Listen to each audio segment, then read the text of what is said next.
1390만 경기도민과 93만 성남 시민 여러분 안녕하십니까. 경기인TV 조기상입니다. 오늘은 경기도의회 농정해양위원회 위원으로 있은 우리 방성환 의원님을 모시고 인터뷰를 진행할까 합니다. 의원님 안녕하세요. 안녕하십니까. 네. 감사합니다. 참고로 경기도 1,400만 넘었습니다. 아 그렇습니까? 네, 예. 그럼 이제 다음부터는 1,400만으로 하겠습니다. 네.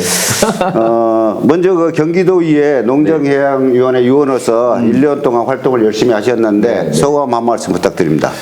뭐 경기도 의원으로 이렇게 성남 분당판교여갖고 처음에 농정이 갔을 때는 제가 어떤 일을 하지? 이런 생각도 있었는데 막상 가보니까 우선 제일 좋은 게 뭐 농민, 농촌이지만 생산자도 중요하지만 소비자도 되게 중요한 거잖아요. 그래서 네, 이제 그렇죠. 우리 분당 지역의 성남 주민들의 먹거리나 여러 가지 그런 소비적인 부분 또 친환경적인 부분 이렇게 해서 막상 농정이 1년을 하니까요.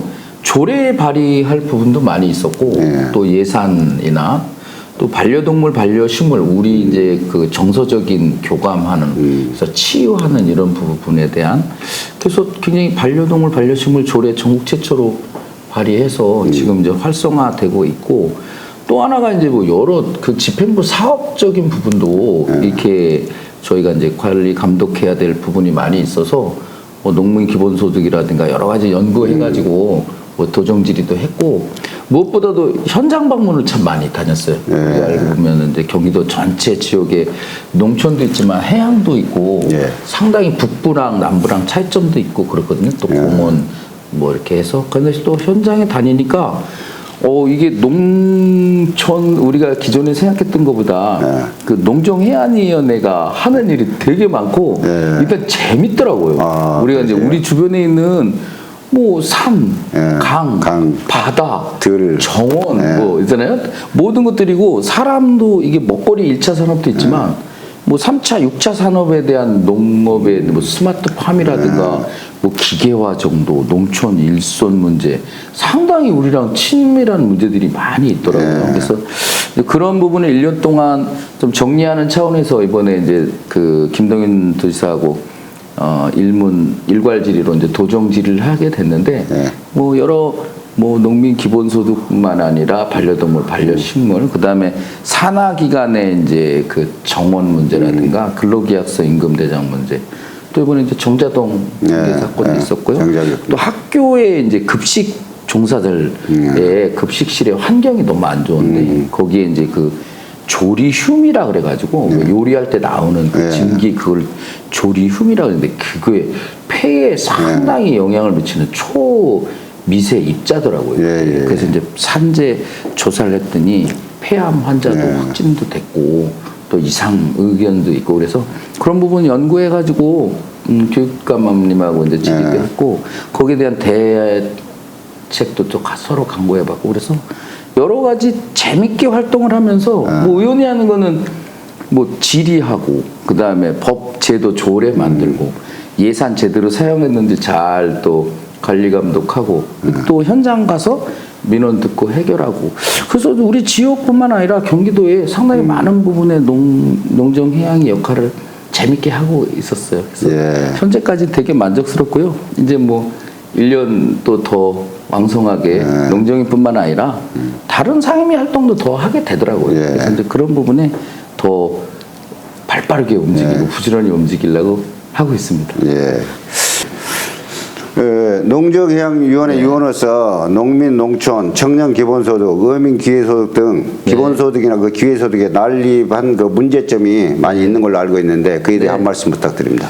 우리가 저기 뭐 크게 보면 이제 기본소득이 있고 기회소득이 이제 이번에 그 김동연 도지사가 철학이나 정책 방향으로 제시한 부분인데요. 그래서 이제 제가 그럼 기본소득하고 기회소득하고 우선 서로 이게 뭐 차이점이 뭐냐 또 있으면 이거를 어떻게 양립해서 갈 거냐 한쪽으로 정리할 거냐 이런 부분에 대해서 또 농정위와 관련된 부분이 농민 기본소득이 있고 농촌 기본소득이 있어요. 또 청년들에게 아시겠지만 기본소득이 있는데 이 기본소득에 대한 부분을 이제 여러 가지 조건들이 있거든요. 사실 이제 정기적으로 주는 거 이외에 나머지 이 요건에 맞지 않는 부분도 있고 또 하나가 이제 막대한 재원을 이렇게 소요케 하는 거에다가 또 그 행정 절차라든가 또 보조율이 굉장히 차이점이 있는 부분들이 있어요. 그래서 농민기본소득 자체의 이제 지급 여부라든가 문제점 개선 방안에 대해서 얘기를 했고, 이게 또 내년에 저번에 그 우리가 이제 용역에 대한 착수보고를 했는데 내년 정도엔 어민은 또 기회소득을 지급한다는 거예요. 그래서 제가 이번 도정질의에서 아니 농민은 기본소득이고 어민은 기회소득이면 아니 똑같은 동네 어민은 기회소득 받고 그다음에 농민은 기본소득 받으면 이게 차이점은 뭐고? 그렇지. 그다음에 기본이면 앞으로 기본이지. 그렇죠. 뭐 차라리 한쪽으로 해서 가치나 정책 방향이 일관된성이 있어야지. 그래서 제가 그랬어요.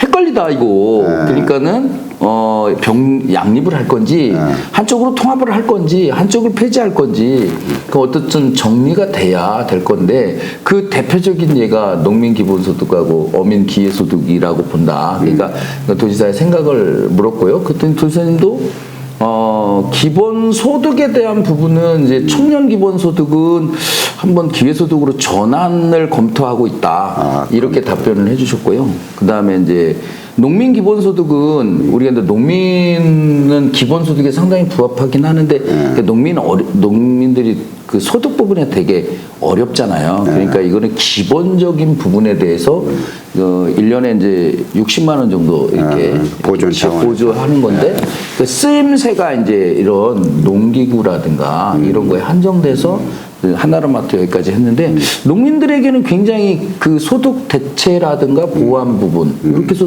상당히 의미 있는 정책인 것 같아요. 아까 그런 개념적인 것만 통일이 되면 그다음에 이제 그래서 제가 이제 후반기 그 2년차 때는 그 농민 기본소득의 좀 그 행정적인 절차 복잡한 부분 이런 부분에 대한 개선책을 제시하고 또 하나 그 시군 간의 이 보조율이 50대 50으로 동등해요. 청년 기본소득은 3대 7이거든요. 근데 이거는 50대 50인데 보니까 동두천은 13.1%고 재정 자립도가 지금 시행하고 있는 용인은 한 47% 정도 돼요. 그러다 보니까 재정 자립도는 이렇게 많이 차이는데 50대 50 동일하잖아요. 동일하면 네, 차등을 좀 줘야 차등 보조율을 좀 그렇지. 차등 보조율 그래서 농민 기본소득은 좀 어민은 좀 통일해서 기본소득이나 기회소득으로 통일하고 그 다음에 이제 불필요한 행정 낭비라든가 절차 낭비, 그 다음에 아까 얘기한 차등 보조율 문제 이런 문제점을 좀 개선하는 방향으로 이렇게 되고요. 그래서 내년에 이제 기회소득은 지금 이번에 예술인 기회소득은 조례가 통과가 됐어요. 예술인 기회소득. 문광에서 통과가 됐고 그러면 이제 그 부분에 대한 절차나 아까 얘기한 대로 대상자를 어떻게 선정할 거냐 이런 또 구체적 문제가 남아 있는데 저희 상임위는 아니긴 하지만 우리도 어민 기회소득을 한다고 하니까 예술인 기본 기회소득은 어떻게 지금 시행할 건지 어떤 문제점이 있는지 지금 면밀하게 지금 살펴보고 있고요. 지금 용역이 진행 중이고 있는데 그런 용역에도 저도 적극적으로 참여해서 뭐 중간 보고나 최종 보고에서 똑같이 살펴볼 예정입니다. 네. 다음에 그 전국 최초 반려식물 활성화 조례를 발의하셨는데 정말 그 획기적이었던 것 같아요. 근데 실효성 있는 추진이 중요한 것 같아요. 그에 대한 한 말씀 부탁드리겠습니다. 그 반려식물이 뭔지 아시죠? 이게 바로 반려식물이에요. 반려식물이고 반려라는 말은 우리가 그냥 식물은 이렇게 가꾸는 건데 반려는 그 사람과 교감한다는 게 시인적인 거거든요. 이게 내가 이런 반려식물을 기르고 가꾸고 여기서 나는 그 생산물이라든가 이런 걸 보면서 내가 그 어떤 정서적인 심리적인 치유를 받고 안정적인 그런 교감과 어떤 정서적 치유 이런 부분이 이제 같이 돼서 반려고 그게 이제 식물이 대상이 되는 건데 한번 이렇게 생각을 해봤어요. 그 우리가 하루 중에 제일 많이 가는 곳이 결국은 집하고 사무실이고 아니면 또 식당이나 이렇게 밥 먹으러 다니잖아요. 근데 그 중에 집에서는 또 우리 살고 있는 우리 분당은 아파트 문화가 많이 있는데 베란다 부분을 되게 많이 봤어요. 이렇게 베란다에 빨래 널고 운동기구 넣고 이렇게 너저분한 공간에 아니 저기에 집에 좀 그냥 식물도 막 키우는 게 아니고 거기에 일정 부분 태양열을 이용해서 그죠? 그 용기도 예쁘게 만들고 식물도 양지 식물을 잘 보급해서 그런 부분을 저런 공간에다 확보하면 우리도 좋지만 화해사업하는 사람들도 좋지 않을까? 이런 그렇죠. 생각을 그분들한테 했었고. 도움을 예. 주고. 그다음에 또 사무실을 나가 보니까 사무실 여기 공간에도 여기는 이 전기 햇볕 이 전기 전등이 햇볕 기능을 하게끔 해가지고 여기에도 반려식물을 가꾸면 좋지 않을까? 그다음에 하나가 이제 그런 데였었죠. 학교나 이런 노인정에도 그런 공간들이 있잖아요. 조그맣게. 그럼 요만한 반려정원이라고 제가 이렇게 얘기했는데 반려정원을 가꾸면 취미생활도 되고 또 그분들의 소일거리도 되고 그렇죠. 그다음에 정서적 안정도 네, 되고 마음의 안정. 그런 곳에 경기도가 지원을 해줘서 일정 부분 뭐 보급하고 또 교체해주고 또 병충해 문제 있거든요. 그래가지고 경기도 농업기술원 내에 사이버 식물병원을 같이 만들었어요. 그래가지고 거기서 그런 병충해에 대한 부분 진단도 이렇게 해드리는 이렇게 돼서 이제 반려식물 조례를 만들었는데 이게 생각보다 전국 최초 조례여가지고 각 시군에서 문의도 많이 오고 오히려 서울이나 이런 데서 오히려 더 사업화되고 있는 부분도 굉장히 많아요. 그래서 이제 화해 그 농가하고 제가 이걸 가지고 정책 토론회를 한번 했어요. 이게 조례로 끝나면 안 되니까 어떻게 사업화하는 게 좋을 건가. 그래서 시범 사업을 좀 하기로 했어요. 예를 들어서 제가 이제 우리 지역구에 보뜰마을 1단지부터 9단지가 있는데 거기 노인정이 있잖아요. 학교도 있고. 그럼 노인정에 일정 부분 이런 반려정원, 아까 얘기한 음지식물하고 이렇게 매뉴얼을 만들어서 반려정원을 보급하고 반려정원의 좀 특징이 일반 정원하고 틀린 게 뭐냐 일반 정원은 흙을 이렇게 해가지고 거기다 심는 건데 반려정원은 이런 용기에다 하는 거예요. 일정하게. 그 용기가 도자기 형태도 되고 요런 또 재활용 형태도 돼서 용기의 크기에 따라서 그다음에 그 구성 2층으로 2단으로 할 수 있고 이렇게 요런 부분이기 때문에 관리하기가 굉장히 좀 편한 요런 부분이에요. 그래서 그거를 노인정 9단지에 쪽 보급을 하고 관리를 이제 본인들이 직접도 하시지만 일명 반려동물 관리사 부분이 또 한 이렇게 야탑 전체를 한 번씩 순회하면서 식물의 상태도 봐주고요. 그다음에 교육도 좀 시켜주고 죽은 거 있으면 교체도 시켜주고 또 여러 가지 용기 부분이 있으면 새롭게 도입해주고 이런 부분에 대한 거를 이제 생각을 해서 제가 이제 도지사님께 그런 제안을 했어요. 한 사람이 하나의 반려식물 가꾸기, 그다음에 한 개 회사는 하나의 아까 이렇게 반려정원이라고 하죠. 반려정원 가꾸기 그런 운동을 좀 펼치자. 그렇게 해서 그러면 어디서 어떻게 할 거냐 얘기 있잖아요. 그래갖고 농업기술원에서 이런 기술 개발이라든가 용기나 병충해라든가 이렇게 하고 보급은 우리가 이제 농수산진흥원이 있거든요. 그래서 진흥에서 하고 그래서 예산은 또 저희가 이렇게 확보해서 하는 그래서 그런 시범 사업을 우선 먼저 하고요. 각 지자체에서도 되게 많은 좋은 사업들이 있더라고요. 어르신들 홀모 어르신이라든가 이런 부분에게 화분 나눠주기 운동도 하고 그래서 그런 부분 제가 벤치마킹 부분 사례 수집해서 지금 이제 예산 시즌인데 예산에 반영하려고 집행 거하고 굉장히 어제도 결산할 때 부탁했고 아이템 제공해드리고 그랬어요. 아마 곧 좋은 그 보급 사업이 진행되리라고 생각하고 있습니다. 네. 그렇죠. 뭐 저기 홀로 계신 그 독거노인들 수급자들이 많잖아요. 그분들 외롭고 우울증이 있으니까 뭐 식물 하나씩 보급해서 키우면 좀 더 마음의 위로가 될 것 같아요. 그게 이제 요즘에 제가 어떤 생각을 했냐면 그 우리 주변에 이제 농장 많잖아요. 농장. 이게 농장에도 화훼 농장이나 다육식물 막 여러 농장들이 있잖아요. 근데 거기에 이런 치유나 체험 프로그램을 넣는 거지. 그러면 거기에 이제 반려식물 이렇게 가꾸면서 거기에 일정 부분 우리 여기서 보기도 하지만 그쪽에 체험 농장에서 그런 프로그램을 이숙해 하고 보고 한 2-3시간 정도 그러면 그게 데이터적으로 보니까 상당히 그 생각 이상으로 정서적 안정을 가꾸고 우선 스트레스 지수가 상당히 떨어진다고 하더라고요. 그게 이제 어르신들도 그러지만 학생들에게도 굉장히 제가 이제 치유농업 하시는 전문가 이게 건국대 교수님하고 그 부분을 데이터를 봤는데 저희가 이게 식물, 동물 그다음에 이게 같이 보고 체험하고 하는 부분이 생각보다 많은 그 정서적 그 아까 얘기한 불쾌 지수나 스트레스 지수 등을 낮춰주는 그런 효과가 있는데 지금 이제 단발성으로 하잖아요 그런 것들을. 근데 이런 것들을 지속적으로 하려면 어떤 전문가가 투입이 되고 예산이 투입돼야 되기 때문에 그런 부분에 지금 치유농업사나 아니면은 또 반려식물 관리사 이런 부분이 이렇게 우리가 같이 혼합돼서 하려면 결국 예산 필요하잖아요. 네. 그래서 이제 그런 예산 확보하려고 노력하고 있습니다. 네.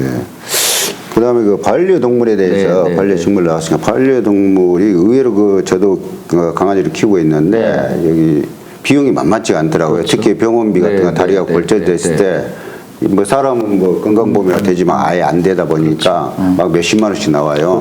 그래서 이것을 31개 시군에 또 공공병원을 지어서 좀 저렴하게 좀 그 반려동물 그 키우는 특히 이제 그 어르신들이 70대 이상 혼자 사시니까 키운 분들이 많거든요. 그분들이 수입이 없다 보니까 너무 부담스러워하고 맞습니다. 막 버리고 그런다고 그러더라고요. 암암리에 자기가 이제 그 치료해 줄 돈이 없기 때문에 그런 상당히 좀 문제점이 있는 것 같아요, 보면은. 그래서 좀 그런 공공병원이라든가 그러면 또 놀이터 같이 그 이제 모여서 그 공감할 수 있는 그런 것을 좀 추진하면 좋겠는데 그에 대한 한 말씀 부탁합니다.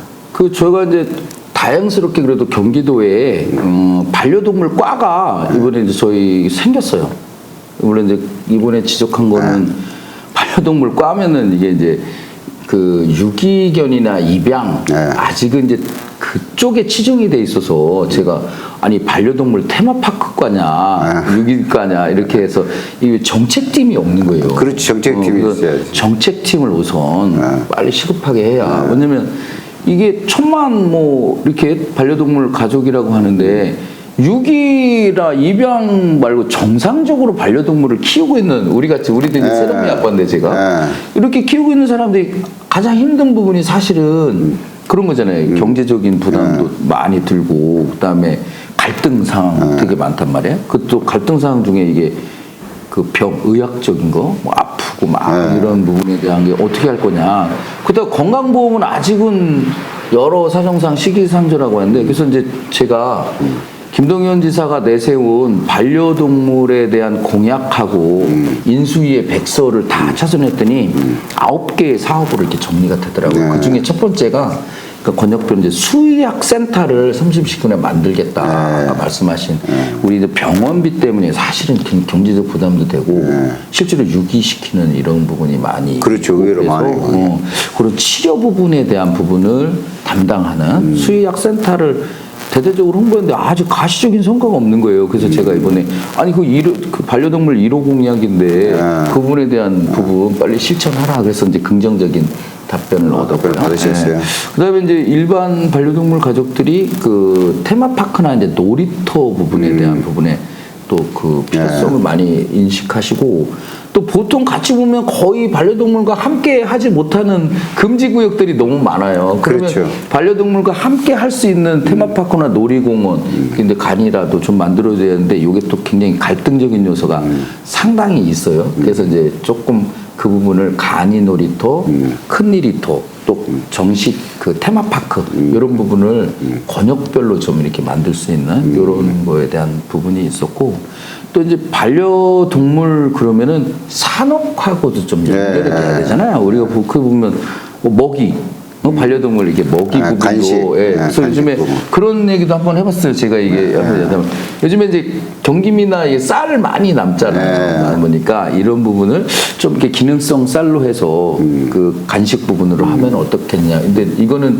아직은 야 사람 먹는 쌀을 어떻게 강아지한테 주냐 이런 얘기 하시는 분도 있는데 아직은 그런 소비에 대한 여러 가지 대안 방법으로 해야 되고 또 이게 의류적인 부분도 상당히 강아지 반려동물에 대한 의류 산업 그렇죠. 의류 산업도 대단하죠. 그런 부분 또 그래서 이거를 청년 창업하는 분들하고 좀 연결을 해가지고 그래서 반려동물 산업이 앞으로 반려식물 산업하고 반려동물 산업이 이런 부분이 굉장히 좀 유망한 산업으로 해서 이게 청년 일자리나 산업에 좀 창출케 하는 그래서 저번에 이제 경진대회도 하고 뭐 그다음에 이제 청년들의 아이디어 공모전 해가지고 13개 업체를 선정하기도 하고 했거든요. 근데 이거를 이제 보급을 더 시키려면 결국은 예산 문제더라고요. 그렇죠. 그러니까 예산을 더 확보해달라는 요구가 굉장히 많아요. 그래서 이제 그런 부분들. 그다음에 또 이제 이게 동물 학대에 대한 부분이 있더라고요. 이게 반려동물도 우리가 참 이뻐하는 가족도 있지만 전 우리 경기도 산하에 그냥 야외에 방치되고 있는 그 개들 또 식용 문제, 식용 문제. 또 반려동물과 키우는 사람하고 안 키우는 분들하고 갈등 문제, 그렇죠. 또 가족 간에도 그 갈등이 있더라고. 가족 간 싫어하는 사람도 있고 좋아하는. 그러면 이게 알레르기 문제 뭐 상당히 해결해야 될 문제서 오늘 그 아까 이제 기사에서 봤는데 국가 자격으로 반려동물 행동 전문가, 심리 전문가 이 부분을 좀 국가 자격증화해서 그런 부분을 이렇게 전문적으로 이렇게 할 수 있는 부분이에요. 그래서 반려동물은 크게 아까 이제 유기동물이나 그 부분에 대한 보호 문제, 그 일반 키우시는 분들의 또 여러 가지 비용이나 건강 문제, 산업 문제 이런 것도 있고요. 또 동물 학대 문제. 그래서 요즘에 굉장히 제가 재밌게 농정이 활동을 하고 있는 게 마침 과도 만들어지고 그다음에 여러 가지 조례도들 통과돼서 또 이게 필요성을 되게 많이 느끼시더라고요. 그러니까 저도 깜짝 놀랐어요. 제가 반려동물 두 개를 그 2월달, 3월달에 통과시킨 거잖아요. 그랬더니 반려동물의 아버지가 반려의 아버지가 돼가지고 반려의 아버지. 그래서 어느 분이 농담삼아 그러더니 야 다음 반려는 뭐냐? 다음 반려는 뭐냐? 반려어 해라 반려어. 반려 물고기. 반려 물고기. 농담삼아 그렇게 얘기하는데 근데 이제 일단은 반려 개념이 아까 말씀드린 대로 인간과 교감하고 그렇죠. 내가 정서적인 안정을 갖고 오는 인간을 대신해주는 역할도 많더라고요. 그러니까 우리가 거기에 합당한 그 갈등 요소를 최대한 없애고 그래야 유기동물에 대한 부분도 상당 부분 해결될 거라고 생각해요. 근데 중요한 건 많은 부분 예산이더라고요. 그렇죠. 예. 뭐니 됐든 뭐니가. 그래서 시군하고도 문제죠. 협의하고 그래서 이제 시의원님들한테 제가 많이 전화도 드리고 그래요. 시에서도 반려동물, 반려식물 없는 데는 시 조례로 좀 같이 만들어서 조례 만들면 그래도 그거에 대한 이행에 대한 부분도 상당히 있잖아요. 그래서 그렇죠. 부탁도 드리고 그러고 있습니다. 예. 네.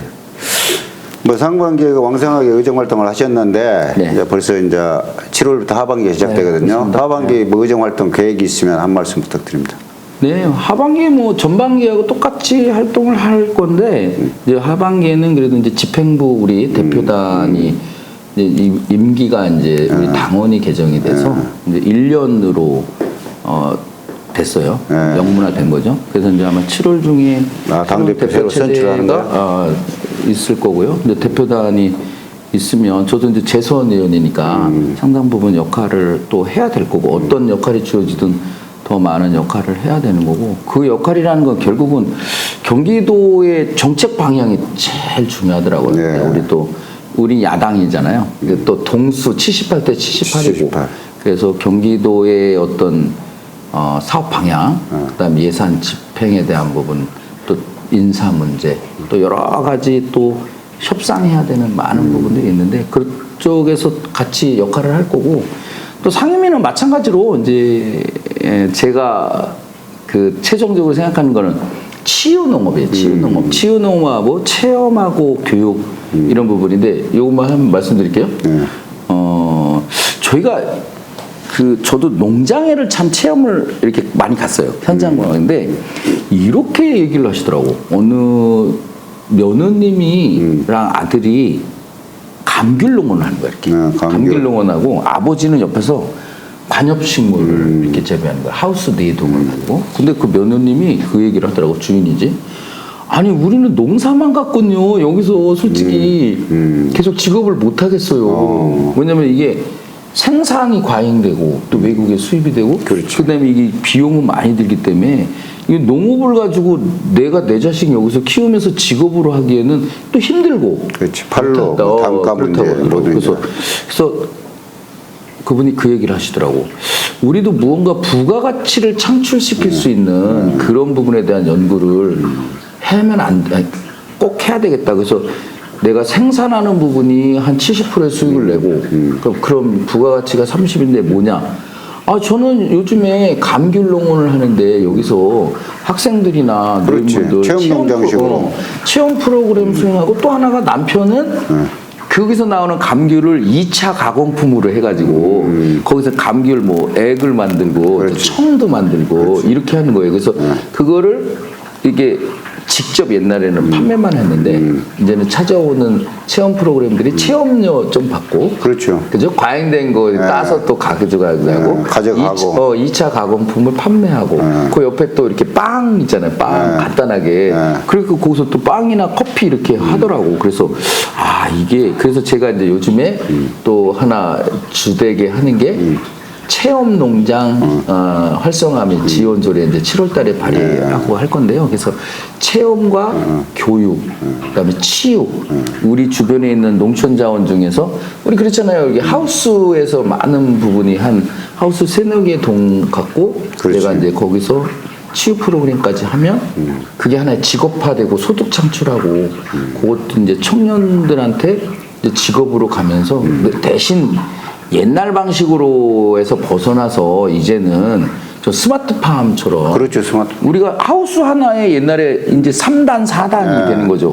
그죠? 그렇죠. 하우스 하나가 이제 3-4개 기능을 하고 자동화에 역할이 돼서 지금 이제 농업도 이렇게 비용을 줄이는 그런 고생산성으로 가야 되는데 그래서 이제 젊은 청년들이나 아니면 장년층들도 농업을 직업으로 선택했을 때 그 자체에서 소득을 창출해내야 직업으로서 의미가 있잖아요. 그렇죠. 그러면 그 부가가치에 대한 부분을 저희가 발굴해 줘야 되고 너 알아서 하세요가 아니라 경기도에서 그런 프로그램 개발해 주고 그렇죠. 대상자들하고 지원도 좀 하고 대상자들하고 연계시켜 주고 그다음에 어떤 판로에 대한 부분은 뭐 농협이라든가 진흥원, 경기도 주식회사 상당히 많은 부분이 있거든요. 그렇죠. 그래서 그다음에 교육도 시키고 전문가 파견해주고 이런 부분에 경기도하고 같이 매칭이 되면 상당히 그 체험 농장에 대한 부분은 경기도의 농촌 자원 중에서 상당히 우리 주변에 거기다 뭐 온실이 됐든 하우스가 됐든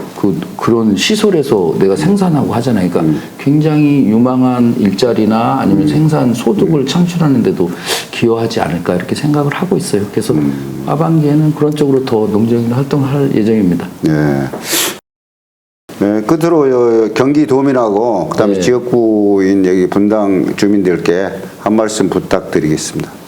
네, 뭐 우리 지역에 지역 민원도 해결하고 열심히 뛰고 있지만 결국은 농정위에서 제가 생각한 부분은 어떻게 행복할 것이냐에 대한 부분을 상당히 생각하게 되더라고요. 네. 그럼 경기도의 농촌 농민분들하고 있는 농자원에 대한 부분을 어떻게 활용해서 그 행복이라는 부분을 연결시킬 것이냐라는 부분이더라고요.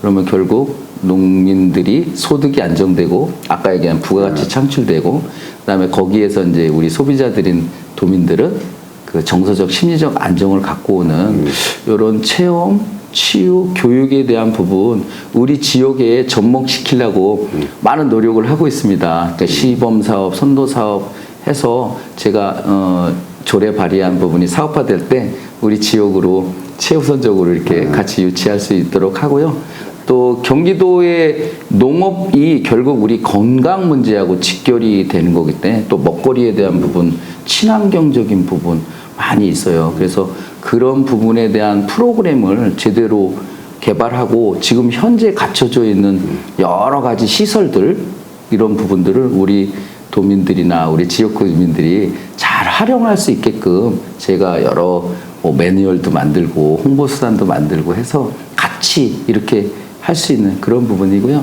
또 하나는 그 반려동물, 반려식물인데요. 우리 인간과 함께 교감하고 있는 반려식물, 반려동물도 더 활성화될 수 있도록 세부적인 시행 사업까지도 해서 여러분께 공개하는 그런 날이 오기를 기대하면서 더 열심히 일하도록 하겠습니다. 감사합니다. 바쁘신데도 끝까지 인터뷰에 응해주신 방성환 도의원님께 네. 감사드립니다. 앞으로도 도민들께 꿈과 네. 희망을 줄 수 있는 왕성한 의정 네, 활동 네, 네. 부탁드리겠습니다. 네, 감사합니다. 예, 수고하셨습니다. 네, 네.